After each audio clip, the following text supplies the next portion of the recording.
person in his late 80s comes back to a hearing aid professional after about a month of fitting a perfect hearing aid.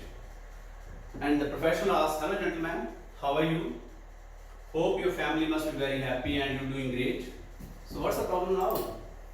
The person replies, "I have not told my family about the hearing aid, but the problem is that I have to change my will 3 times in the last 30 days. I don't know, we should laugh at it, but I feel happy to be indirectly helping these persons live with dignity."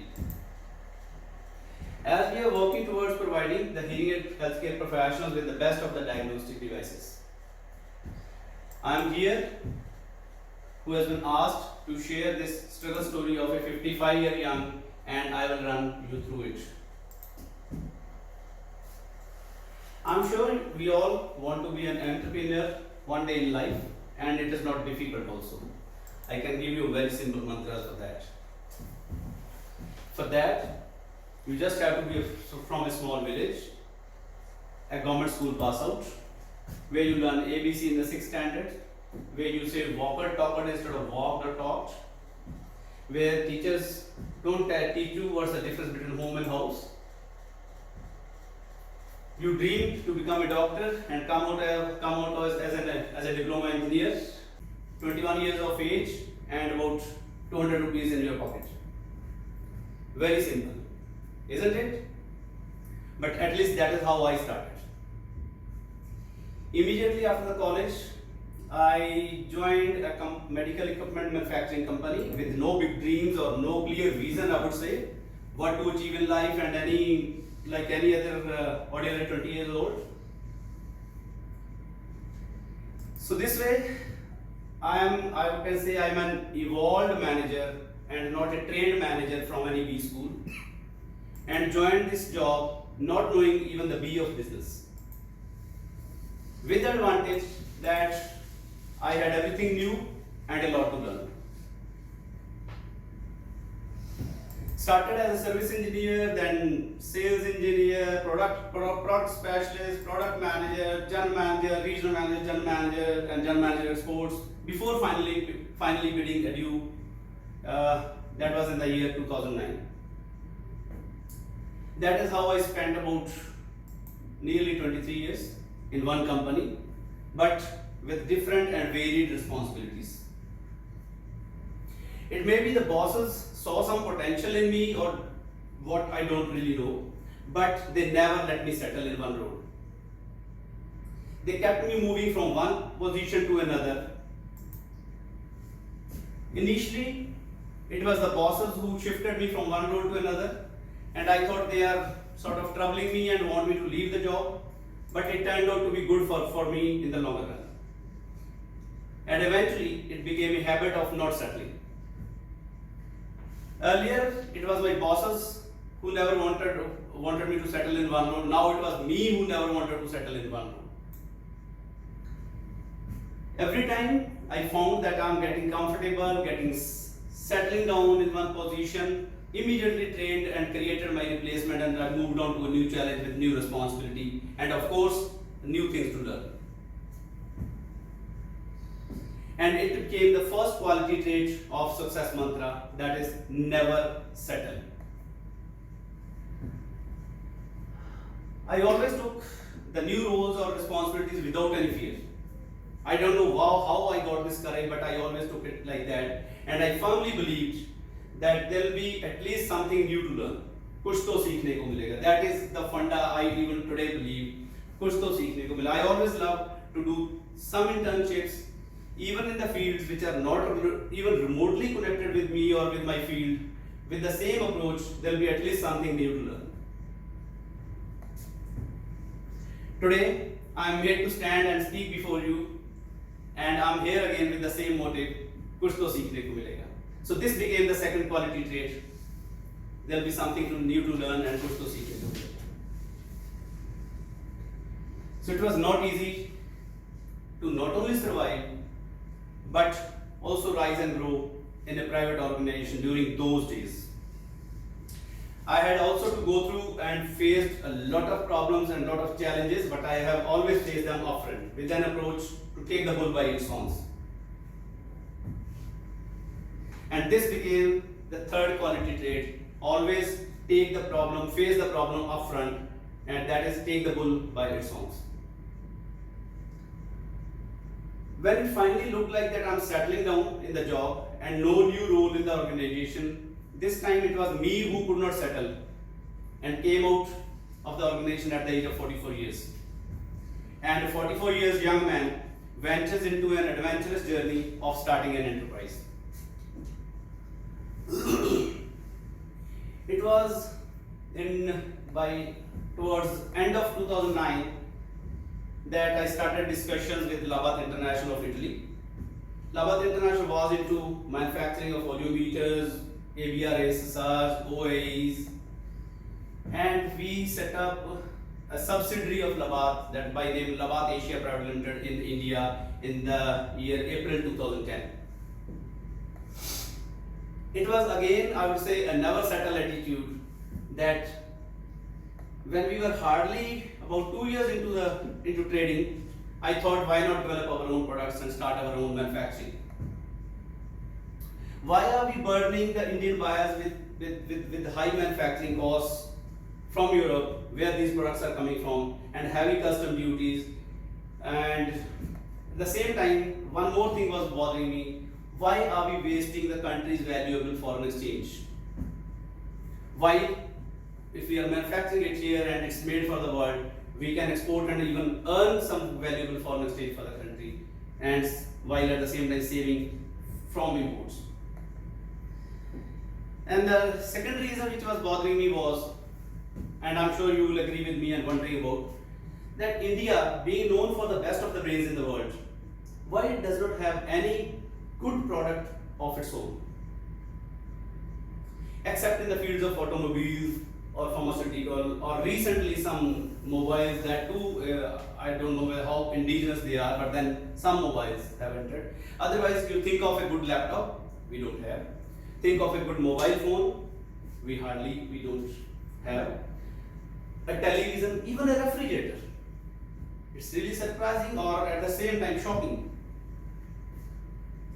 So then you take IT segment, we say we are the IT giants. Do we have any good software product of our own? No. Do we have any operating system like Windows or any other? No. We are only focusing on providing the services, and that is what actually was shocking and always bothering me. So why all this is dominated by global manufacturers? The same was the case with medical equipment, barring some, of course, we cannot generalize, but then barring some, but more or less was the same. So we thought, why can't we have our own products which are manufactured in India and made for the world? So we decided to set up our own in-house R&D in the year by about end 2012, which I'm very, very proud of.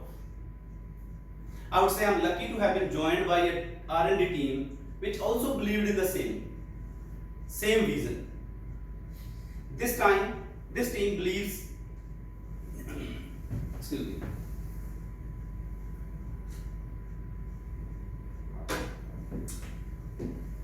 this team believes in nothing less than the best.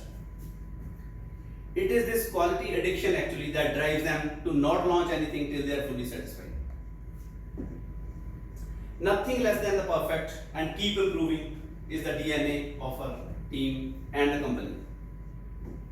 Every detail, small, minute details are discussed and thoroughly brainstormed before actually are implementing.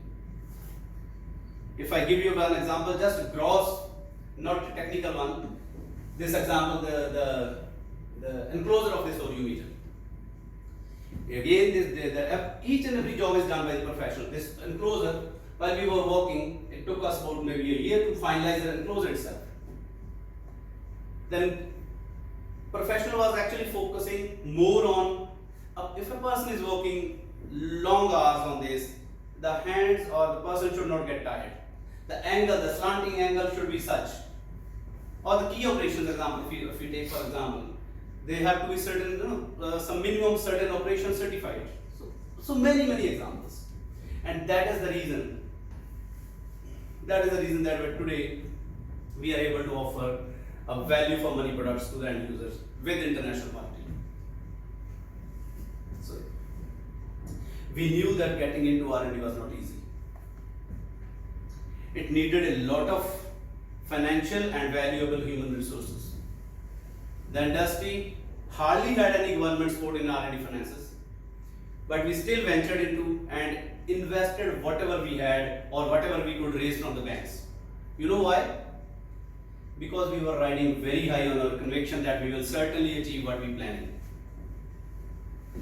So we planned and set our milestones to be achieved at different intervals.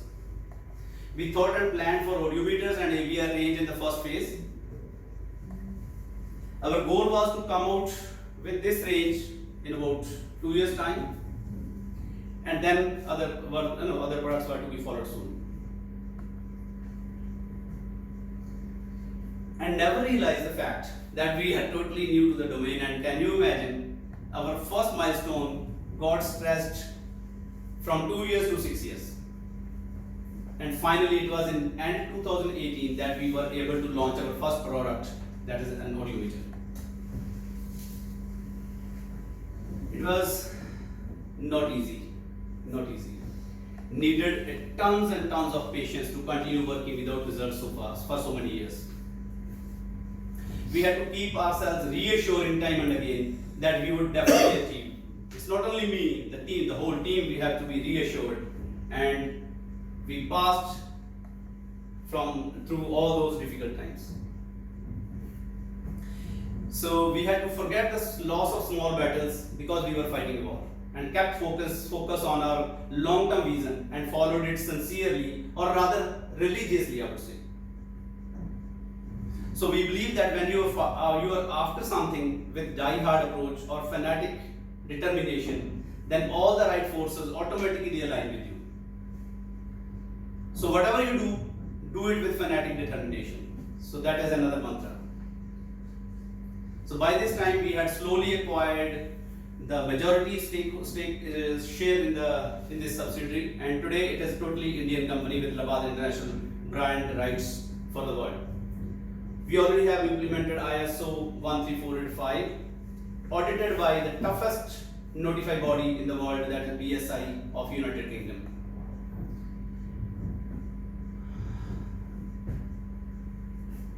So it was in the year 2019 that our indigenous product range started getting recognition and accepted in the market as a value for money products. In the run-up towards end of 2019, we were further pressed to launch a good quality entry-level audiometer and an AVR and SSR. And our team responded to the market call. They've given us beautiful entry-level audiometer and an AVR SSR system without compromising on quality, and use the same technology which we are using in the higher-end devices. So it was in February 20, and we were sitting ready to skyrocket. Some echo is coming. I don't know. So we were sitting ready to skyrocket with the engines started. But this time perhaps nature did not want us to settle. And the pandemic, the worst crisis of the century, happened. Can you imagine what would be the state of mind of the team at this time? No one knew what to do. But everyone had a firm belief in the vision. It took us about a week that we were actually ready with what to do plan. As it is said that every crisis brings with it an equally big or even bigger opportunity, and winners always recognize that opportunity in the crisis. And we were also able to find an opportunity for us in this crisis. Everyone was at home with our offices closed. We had to take certain decisions. We decided to stay away from the corona issue, first of all. We decided to stay away from social media and television channels. We decided to stay away from all the negatives and remain positive and forward looking. we decided not to waste our energies on something which is not in our control, but focus. We left this corona management to its experts and specialists, and we focused on what we are best at. We needed to respond with the changing times, and our teams rightly did so. We identified what our R&D could do during this time while working from home, how to sell and support online, how to improve and provide online services in an efficient way. And I think it was again the firm belief of the team in the collective vision of the organization that they responded very well to the call. The team did not only stayed away from the corona crisis, but focused and expedited the new product developments as well during this time. During this time, R&D was thinking, if you can use the IoT, that is Internet of Things, in your day-to-day life, like switching on your air conditioner, refrigerator or anything, why can't we use this IoT in our audiology or our devices? And we are happy to say that they came out during this period of 6-7 months when they were sitting at home.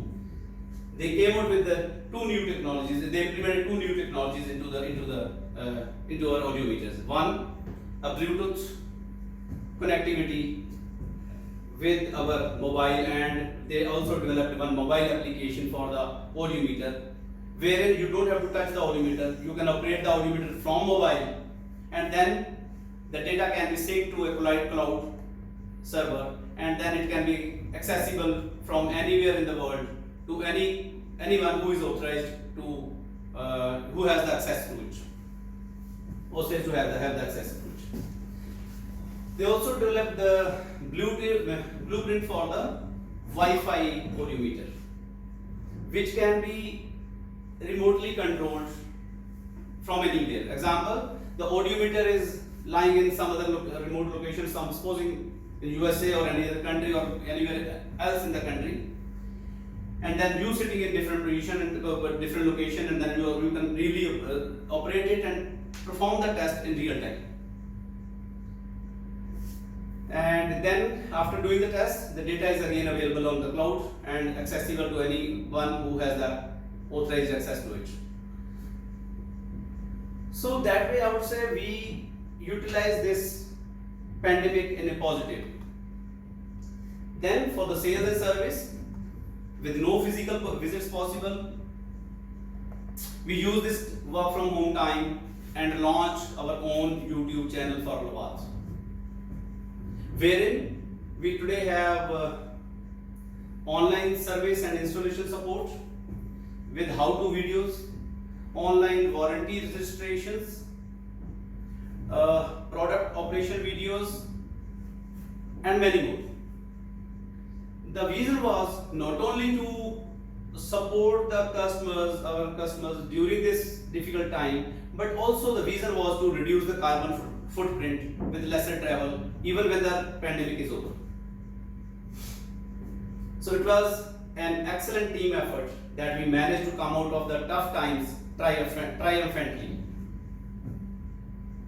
So that is why it is said that the organizations are built by teams and not the individuals. The real appreciation comes when the end customers appreciate what you're doing, so without you needing to shout for. And we are really happy today that people are opting and shifting towards quality and started acknowledging and appreciating the technologies. So this is the real oxygen for us in Lavaat Asia and the teams of R&D teams. But the time was not easy. It was really not easy. Our first quarter sales was equal to Maruti or Hyundai, that is absolute zero. Second quarter also went like that. But our team also decided to face the challenge with taking the bull by its horns approach.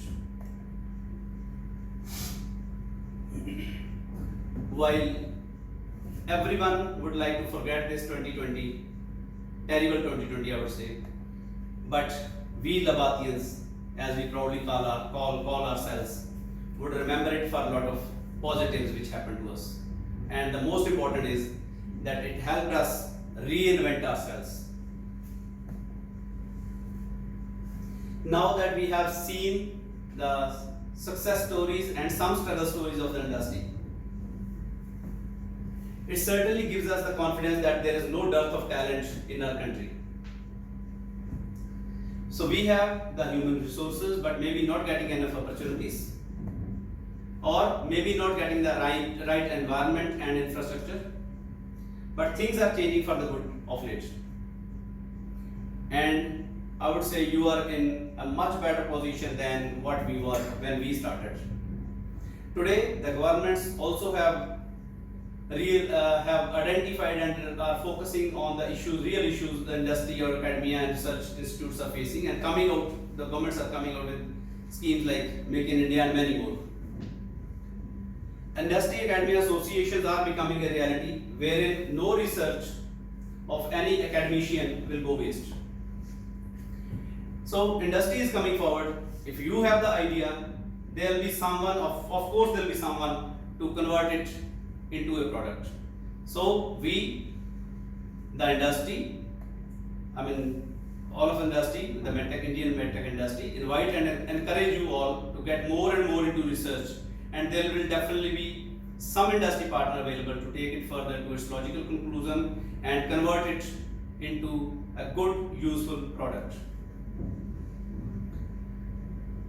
I am not an audiology expert, still I think there are a lot of areas where we can walk, and you experts know better than me.